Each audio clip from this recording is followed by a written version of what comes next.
Welcome to NVC Life.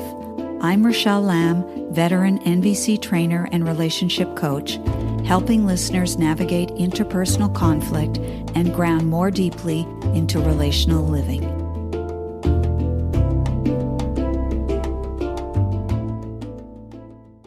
Greetings, fellow humans, and Happy New Year!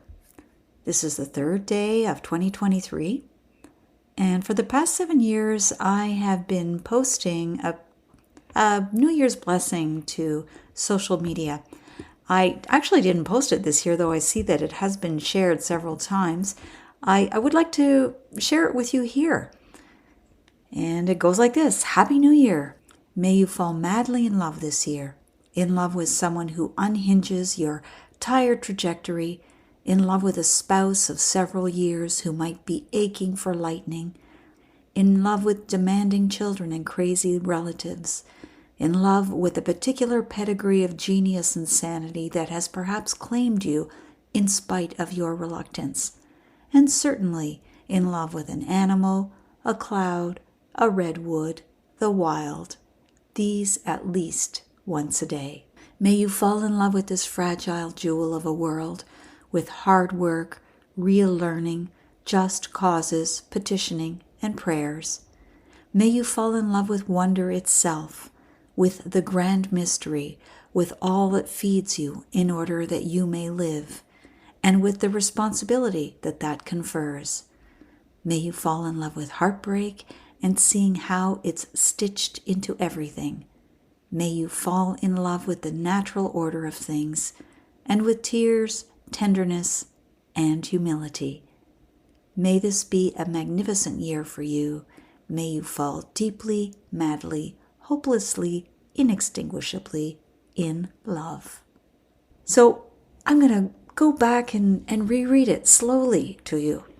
May you fall madly in love this year, in love with someone who unhinges your tired trajectory, in love with a spouse of several years who might be aching for lightning, in love with demanding children and crazy relatives. I'll stop right there. Because in that section of this piece, I am speaking about interpersonal relationships. And those can be mighty hard at times. So I'm wishing you well in your endeavors in that regard. And that you might experience or bring about some sense of adventure. Not the kind that generates drama and negativity, but the kind that makes you feel wholly alive and grateful to be alive. And that includes distress and frustration at times, whether it's with ourselves and with other people. There's a sense of something needing to break open in order to come back to life. And I mentioned demanding children, crazy relatives. Yeah, sometimes it's a real shit show, isn't it? And so I hope that your interpersonal relationships can be nurturing and enlivening, stimulating, and that you give as much to them as they give to you. And now I talk about may you be in love with the particular pedigree of genius and sanity that has perhaps claimed you in spite of your reluctance. Yeah, sometimes we can feel a little crazy, and those are parts of ourselves that we want to negate, to get rid of, and yet perhaps they're there for a very good reason. Maybe there's something inside of you that's needed at this particular time. May that be so. And may you fall in love with an animal, a cloud, a redwood, the wild. These at least once a day.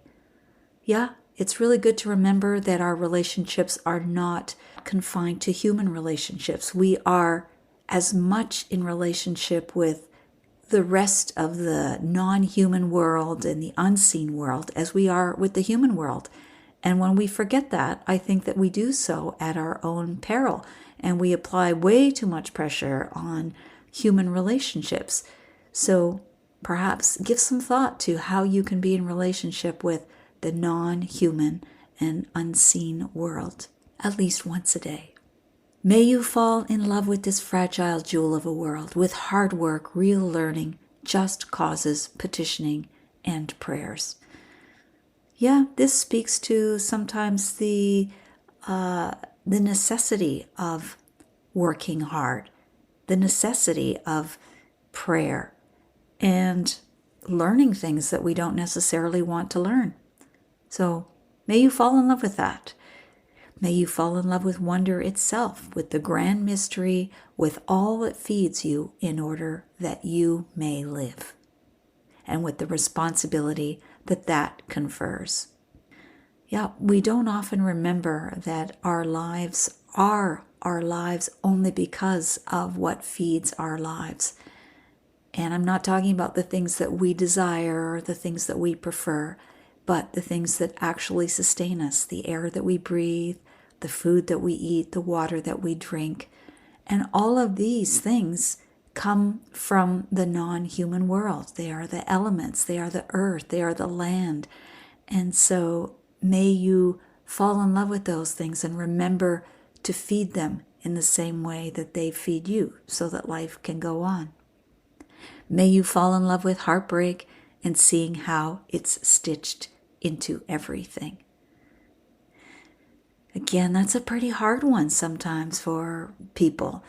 Heartbreak is stitched into everything. We don't always get what we want. We are disappointed. We are let down. And that is the way of life. And so to be able to make a place for grief in one's life, for grief and heartbreak, instead of grievance, which hardens us and makes it difficult for us to be in the world and for others to be with us. So instead, fall in love with heartbreak and maybe share some of that heartbreak with other people so that it could be something that we carry more with each other than alone. May you fall in love with the natural order of things and with tears, tenderness, and humility. Yes, friends, things do have a natural order. We are young, we grow older, and we die, for instance. Everything that has a beginning has an end, and that includes our physical body. And recognizing that there is a natural order and embracing that can fill us with gratitude for life. So again, may you fall in love with the natural order of things and with tears, tenderness, and humility. May this be a magnificent year for you. May you fall deeply, madly, hopelessly, inextinguishably in love. And that concludes this week's episode. I hope that you and yours fall madly, deeply in love this year, and I extend that wish to you, to your friends, to your foes, to your families, to the people you work with, to your neighbors. I extend it to every being in this world. Love is a very beautiful thing, and might this be a year for you to give it freely, give it abundantly, and for you to be on the receiving end of it as well. But what I really plead for is that this world, this fragile jewel of a world, is well taken care of, well remembered, and well loved. And when that happens, life can be pretty good.